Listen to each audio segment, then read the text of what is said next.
3 months after Jake's discovery, the quiet rural community had been transformed into the center of one of the most remarkable restoration efforts anyone could remember. Martha's farmhouse, once a symbol of modest rural living, had become an informal headquarters for what locals were calling the Great Mail Recovery Project. Every day, people arrived from across the county and beyond, carrying boxes of old letters, documents, and photographs that Robert Walsh Jr. had been quietly returning to mailboxes throughout the region.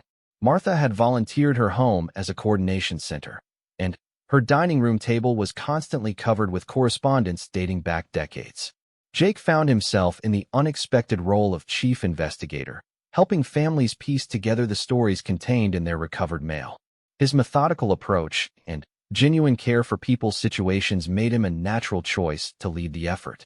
What had started as a simple favor for a neighbor had evolved into a full-time mission to repair the damage caused by Henry Walsh's misguided actions. One morning, Jake was reviewing a particularly complex case involving a family who had missed notification about a life insurance payout when Martha called him over to meet someone special. "Jake, I'd like you to meet Sarah Williams," Martha said, gesturing to an elegantly dressed woman in her 70s who stood nervously in the doorway. Jake recognized the name immediately. Sarah was the woman who had written to Martha about her relationship with Robert during the Vietnam War. Sarah had driven from California after learning about the Mail Recovery Project through news reports. "Mr. Morrison," Sarah said, extending her. Martha returned from Denver on a gray Thursday morning, her face etched with exhaustion and worry. Jake had been watching for her truck from his front window, and when he saw the dust cloud approaching down the gravel road, his heart began to race with nervous anticipation. He had spent the previous 3 days rehearsing what he would say, but no amount of preparation felt adequate for the conversation that lay ahead. Jake gathered the bundle of letters, the research documents he had obtained from the law firm, and his carefully written notes summarizing everything he had discovered.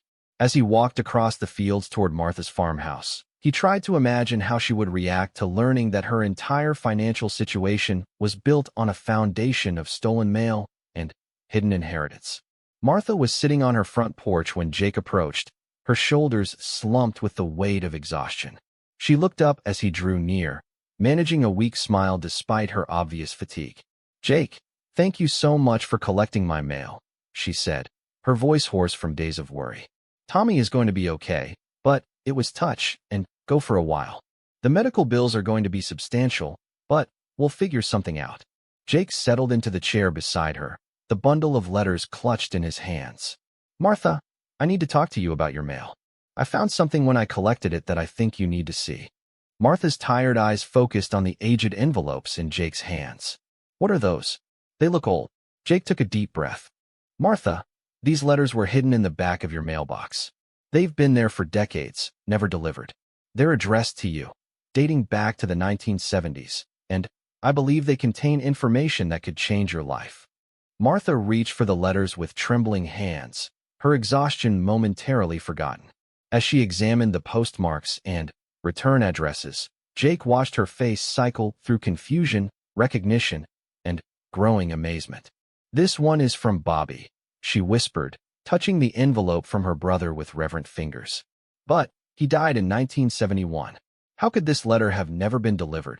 Jake explained everything he had discovered: the investigation into Henry Walsh's mail hoarding, the attorney's attempts to contact her about mineral rights, the Veterans Administration benefits that had gone unclaimed. As he spoke, Martha's expression shifted from disbelief to anger to something approaching wonder. "You're telling me that Henry Walsh stole my mail for years?" Martha asked, her voice growing stronger with indignation. "That man delivered mail to our family for decades. My mother trusted him completely." Jake nodded gravely. "It appears that after his wife died, Walsh became convinced that he was protecting people from bad news by withholding certain types of mail. But in doing so, he robbed you of opportunities and information that were rightfully yours." Martha carefully opened Robert's first letter, her hands shaking slightly as she read her brother's familiar handwriting. Jake watched tears stream down her face as she absorbed Robert's words about the mineral rights and his hopes for their family's future. "Bobby was always looking out for me," Martha said softly. "Even from Vietnam, Even when he was facing his own dangers, he was trying to make sure I would be taken care of. And I never knew. Jake handed her the letter from David Chun, explaining what the attorney had discovered about the current value of the mineral rights. When Martha finished reading, she looked up at Jake with an expression of stunned disbelief. $5 million? She whispered. Jake, that can't be right. Poor people like me don't inherit millions of dollars. There must be some mistake. Jake pulled out the documentation he had obtained from Chen's law firm. Martha, there's no mistake. Your father purchased those mineral rights in 1962, 3 years before he died. Your brother discovered this while settling the estate before he deployed to Vietnam. The rights have been sitting there all these years, waiting for you to claim them. Martha stood up abruptly and walked to the edge of her porch, staring out at the prairie that had been her home for nearly 8 decades. Jake could see her shoulders trembling, and he wasn't sure if she was laughing or crying. Do you know what I've worried about for the past 50 years? Martha asked without turning around. Paying the electric bill, fixing the roof, whether I'd have enough money for groceries and medicine. I've lived like a pauper when I was actually. She turned back to Jake, and now he could see that she was indeed crying. But there was also something like joy in her expression. I need to call my grandson, Martha said suddenly. Tommy's medical bills. We've all been so worried about how his family was going to afford his treatment. His parents have been talking about taking out a second mortgage on their house. Jake smiled. Martha, if this inheritance is legitimate, Tommy's medical bills will be the least of your worries. You'll be able to take care of your entire family for generations. But even as Jake spoke these words, he could see that Martha was struggling to process the magnitude of what she had learned. 50 years of living modestly, of worrying about money, of making do with less. All of it had been unnecessary. The wealth that could have transformed her life had been sitting in legal limbo while she scraped together pennies for basic necessities. I need some time to think about this, Martha said finally. This is all so overwhelming. Yesterday, I was worried about paying for gas to drive home from Denver, and now you're telling me I'm a millionaire several times over. Jake understood her confusion. Martha, take all the time you need. But I think you should contact David Chen's law firm as soon as possible. There may be legal deadlines or procedures that need to be followed to claim the inheritance. Over the following week, Jake watched as Martha's life transformed in ways that were both dramatic and subtle. The attorney confirmed that she was indeed the rightful heir to the mineral rights, and legal proceedings began immediately to transfer ownership and begin development of the property. But the changes went far beyond financial considerations. For the first time in decades, Jake saw Martha stand straighter, speak with more confidence, and make plans that extended beyond simple survival. She called her grandson's family and learned that she could not only cover Tommy's medical expenses, but also fund his complete rehabilitation and ensure he would never worry about healthcare costs again. Martha also began reaching out to other longtime residents of the area, sharing her story and asking whether they had experienced problems with missing mail during Henry Walsh's tenure as postmaster. The response was overwhelming. Dozens of families came forward with stories of important mail that had never arrived, legal notices that had been missed, and opportunities that had been lost. Jake found himself at the center of what was becoming a community-wide investigation into the scope of Walsh's mail theft. The current postal authorities, faced with evidence of systematic wrongdoing by a former employee, launched their own investigation and encouraged anyone who suspected they had been affected to come forward. One afternoon, as Jake was helping Martha organize the growing pile of correspondence from attorneys, postal investigators, and other affected families, Martha brought up something that had been weighing on her mind. Jake, I've been thinking about why you found those letters when you did, she said. I mean, they had been sitting in that mailbox for decades. I check my mail regularly. How is it possible that I never noticed them? Jake had been wondering the same thing. I think they were deliberately concealed. When I reached into the mailbox, they were wedged against the back wall, behind all the current mail. Someone had to have put them there intentionally. Martha nodded thoughtfully. But Henry Walsh died over 10 years ago, so who would have hidden them in my mailbox recently? This question led to another revelation that shocked both Jake and Martha. When they contacted the postal investigators about the hidden letters, they learned that similar discoveries were being made throughout the rural delivery area. In several cases, longtime residents were finding old letters hidden in their mailboxes, letters that had never been delivered during Walsh's tenure. The investigation revealed that Walsh's son, Robert Walsh Jr., had been systematically distributing his father's hoarded mail throughout the area over the past several months.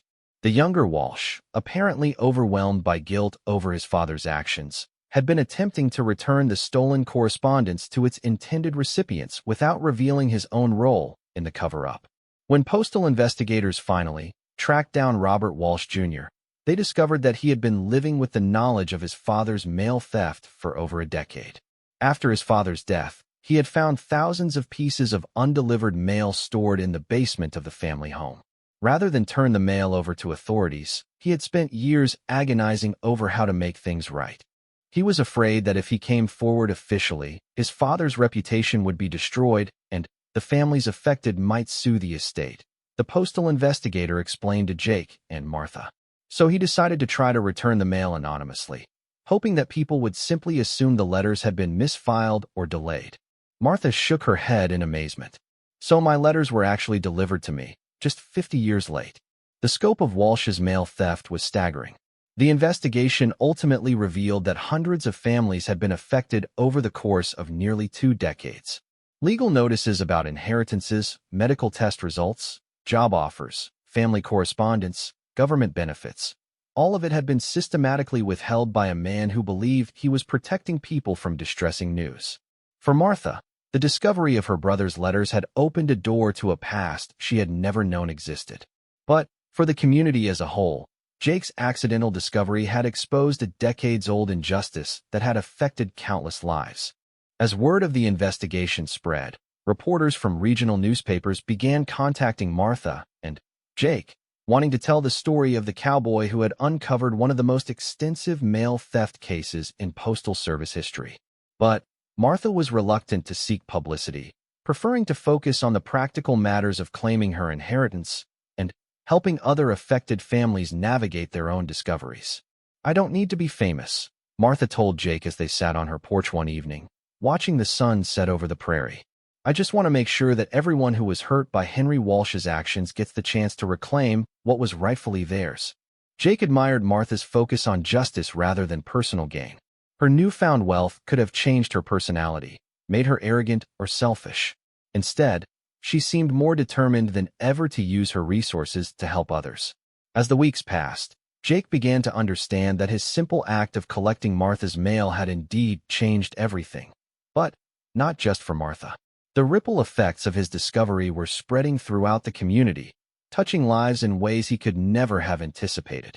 And this was only the beginning. Jake spent the entire night reading through the collection of letters, each one adding another piece to an increasingly complex puzzle. By dawn, his kitchen table was covered with documents, notes, and a growing sense of amazement at what he had uncovered. The letter from David Chun, dated 6 months after Robert's initial correspondence, had indeed been the follow-up that Robert had promised. The attorney's careful legal language outlined the details of the mineral rights inheritance in terms that Jake found difficult to fully understand. But the implications were clear. Martha's father, William Henley, had purchased mineral rights to 640 acres of land near Williston, North Dakota, in 1962, just 3 years before his death. According to Chin's letter, geological surveys conducted in the early 1970s had indicated significant oil deposits beneath the property. The attorney had been attempting to contact Martha to begin the legal process of developing these rights, but his letters had apparently never reached her. Chin's final letter in the bundle, dated 1976, expressed frustration at his inability to make contact and mentioned that he would be placing the matter in legal suspension until Martha could be located. Even more intriguing was a letter from Sarah Williams, dated 1978. Sarah identified herself as Robert's girlfriend, someone he had met during a brief leave in California before his final deployment to Vietnam. She wrote that she had been trying for years to locate Martha to share information that Robert had given her before his death. "Robert spoke of you constantly," Sarah had written. "He was so excited about the discovery he had made regarding your family's property. He made me promise that if anything happened to him, I would make sure you knew about the inheritance and the attorney who was handling it." I've been trying to reach you for years, but my letters keep being returned as undeliverable. Sarah's letter included a photograph that made Jake's breath catch in his throat. The black and white image showed a young man in military uniform standing next to a woman with long dark hair. Even though the photo was nearly 30 years old, Jake could see Martha's features in the woman's face. But it was the young man who captured Jake's attention. He bore a striking resemblance to someone Jake felt he should recognize, though he couldn't place where he might have seen that face before. The Veterans Administration letter, dated 1982, added another layer to the mystery. It was an official notification about benefits owed to Martha as Robert's next of kin, including a substantial death benefit that had never been claimed. The letter mentioned that previous attempts to contact Martha had failed, and that the benefits would be held in trust for a period of 10 years before being transferred to the state unclaimed property division. As Jake pieced together the timeline, a disturbing picture emerged. All of these letters had been sent to Martha's correct address, but somehow none had ever reached her. The postmarks indicated they had all been delivered to the local post office, but something had prevented them from completing their journey to Martha's mailbox.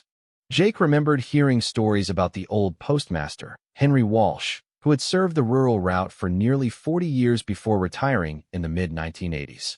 Walsh had been known for his meticulous record-keeping, but also for his sometimes erratic behavior in his later years. Some longtime residents had whispered about mail occasionally going missing or being delayed, but Jake had never paid much attention to the rumors. The more Jake thought about it, the more questions arose. Why had these particular letters been kept together? How had they ended up wedged in the back of Martha's mailbox, apparently hidden from view for decades? And, most importantly, what had happened to prevent their delivery in the first place? Jake decided he needed to investigate further before approaching Martha with his discovery.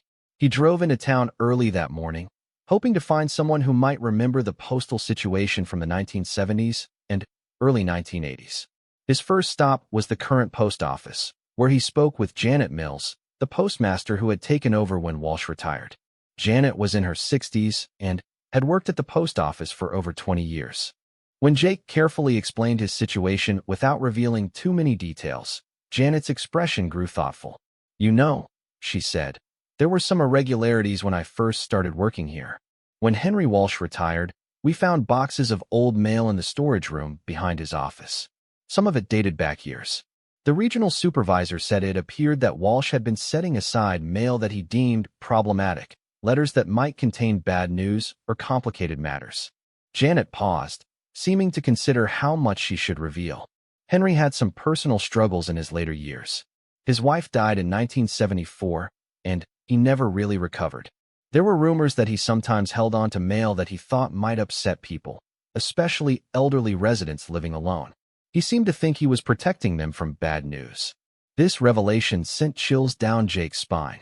If Janet was right, then Henry Walsh had essentially stolen decades of Martha's correspondence, depriving her of information that could have changed her entire life.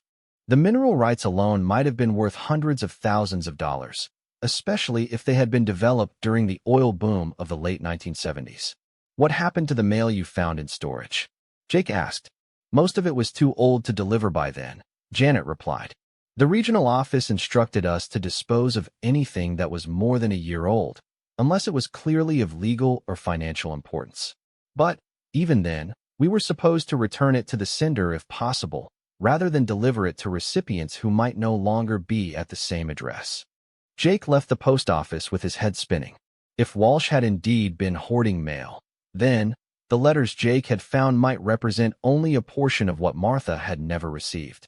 There might be additional correspondence, legal documents, or financial information that could still be sitting somewhere, waiting to be discovered. His next stop was the town's small historical society, housed in a converted church building on Main Street. The volunteer coordinator, an elderly woman named Ruth Patterson, had lived in the area her entire life and possessed an encyclopedic knowledge of local history and gossip. When Jake mentioned Henry Walsh's name, Ruth's expression darkened immediately. "Henry Walsh," she said with obvious distaste. "That man caused more problems than anyone knew at the time. After his wife died, he became obsessed with the idea that bad news in the mail was harmful to people's health. He particularly worried about elderly folks living alone, like your neighbor Martha.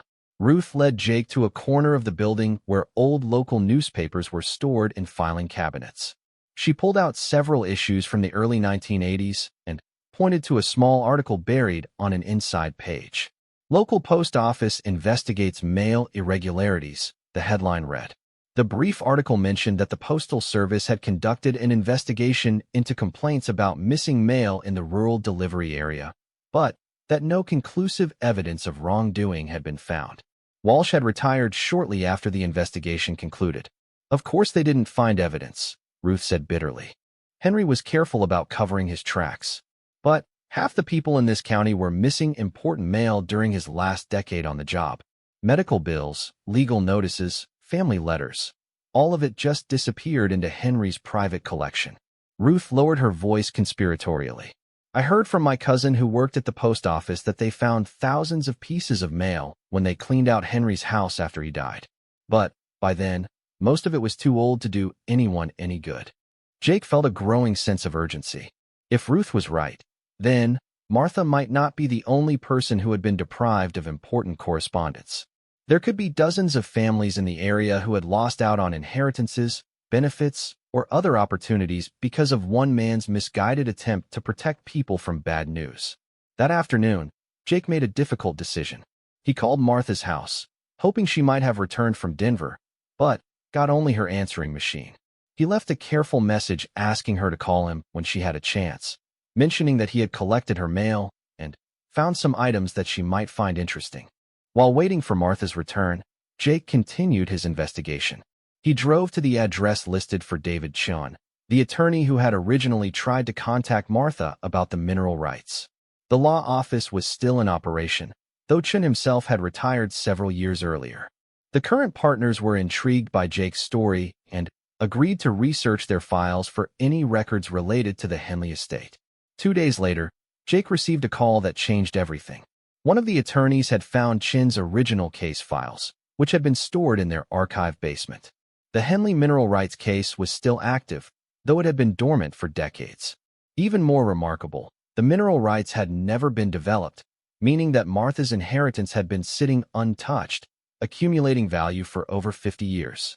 Mr. Morrison, the attorney explained over the phone, if Ms. Henley is indeed the rightful heir to these mineral rights, she could be looking at a substantial inheritance. Current estimates suggest the rights could be worth anywhere from $2 to $5 million, depending on current oil prices and extraction costs. Jake nearly dropped the phone. $5 million.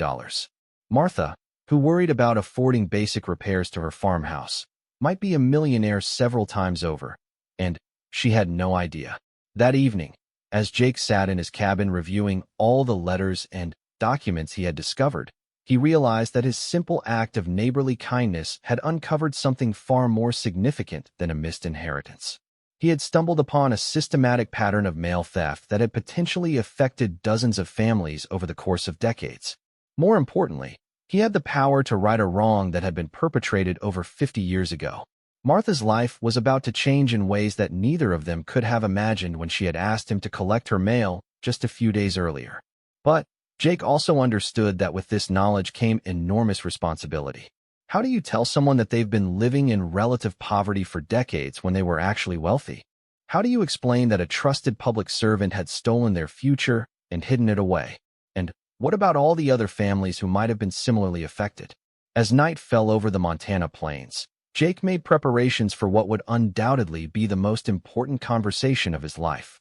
Tomorrow, when Martha returned from Denver, he would need to find the words to tell her that everything she thought she knew about her circumstances was about to change forever. The morning sun cast long shadows across the Montana plains as Jake Morrison adjusted his worn cowboy hat and stepped out onto the porch of his modest cabin. At 52, Jake had lived most of his life in these wide, open spaces, where the nearest neighbor was 3 miles away and the silence could stretch for hours without interruption. His hands, weathered from decades of ranch work, gripped his coffee mug as he surveyed the endless expanse of grassland that surrounded his property. Jake had always been a man of simple routines. Wake at dawn, tend to his small herd of cattle, repair whatever needed fixing around the property, and spend his evenings reading by lamplight. He lived alone by choice, finding peace in the solitude that others might find lonely. His only regular human contact came through his work at the neighboring Riverside Ranch, where he helped with seasonal cattle drives and fence repairs. The previous evening, Jake had received an unexpected phone call from Martha Henley, his 78-year-old neighbor who lived in the rambling farmhouse down the dirt road. Martha's voice had been strained with worry as she explained that her grandson Tommy had been in a serious car accident in Denver and was in critical condition. She needed to leave immediately to be with her family, but in her panic to pack and arrange transportation, she had forgotten about her mail. "Jake, I hate to ask," Martha had said, her voice trembling slightly, "but would you mind collecting my mail while I'm gone? I'm expecting some important documents from my lawyer, and I don't want them sitting out there for weeks." The mailbox key is under the loose stone by the gate post. Jake had immediately agreed, of course. In rural Montana, neighbors looked out for each other without question. It was an unwritten code that had governed these communities for generations. He had watched Martha struggle with managing her large property since her husband died 5 years earlier, and he admired her stubborn independence even as he worried about her living alone at her age. Now, 3 days later, Jake finished his morning chores and decided to make the walk to Martha's mailbox. The October air was crisp, carrying the scent of dried grass and the distant promise of winter. As he walked along the gravel road that connected their properties, Jake noticed details he had overlooked during his occasional visits to check on Martha.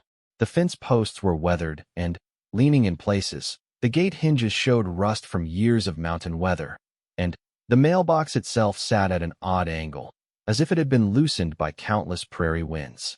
Jake found the key exactly where Martha had described, beneath a flat stone that had clearly been placed there intentionally. The mailbox was one of those large rural models, designed to hold packages and several days' worth of correspondence. As Jake turned the key and opened the metal door, he was surprised by how much mail had accumulated in just 3 days. He pulled out a stack of envelopes, catalogs, and what appeared to be several official documents. But as he reached deeper into the mailbox, his fingers encountered something unexpected. Behind all the recent mail, wedged against the back wall of the box, was another collection of letters. These felt different, older, yellowed with age, and bound together with what looked like a faded ribbon. Curious, Jake carefully extracted this second bundle. The envelopes were addressed to Martha, but the postmarks were decades old. Some dated back to the 1970s, others to the early 1980s. The return addresses were from various locations across the country: California, New York, Texas, Florida. Jake frowned, wondering how mail from 20 and 30 years ago could still be sitting in Martha's mailbox. As he examined the bundle more closely, Jake noticed something that made his pulse quicken. The oldest envelope in the stack bore a return address that he recognized: Robert Henley, U.S. Army, APO San Francisco. Jake knew that Robert had been Martha's older brother, who had served in Vietnam and died in combat in 1971. According to local memory, Robert's death had devastated Martha, and she rarely spoke of him. Jake felt uncomfortable holding what were clearly private family letters, but his curiosity was overwhelming. How had these letters remained undelivered for so long? And why were they only now being discovered? He decided to take both the recent mail and the vintage letters back to his cabin, where he could examine them more carefully before deciding how to handle the situation. Back at his kitchen table, Jake spread out the old letters in chronological order. There were 12 in total, spanning from 1970 to 1983. The earliest letters were indeed from Robert, written during his service in Vietnam.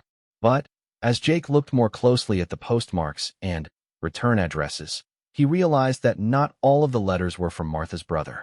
Several were from people he had never heard of, all seemingly connected to Robert in some way.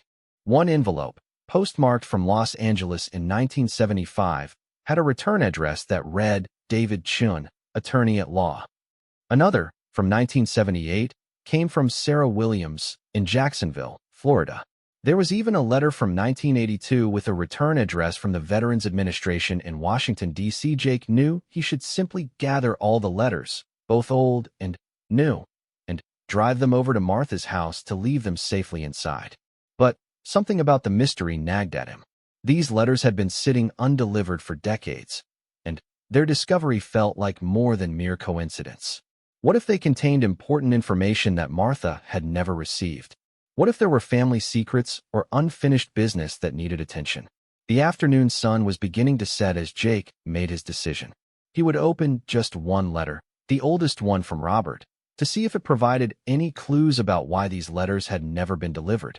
If it was simply a routine family correspondence, he would leave the rest unopened and present them all to Martha when she returned. But if there was something more significant, something that might affect Martha's well-being, he felt obligated to investigate further. Jake carefully opened the envelope from Robert, dated March 15, 1970. The letter was written in the careful penmanship of a young soldier, and as Jake began to read, he felt as though he was glimpsing into a world that had been hidden for over 50 years.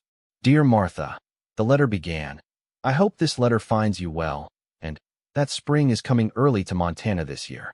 I'm writing to you from a place I can't name, doing work I can't describe, but I need you to know that everything we talked about before I left is still possible. The lawyer I told you about, David Chun, will be contacting you soon.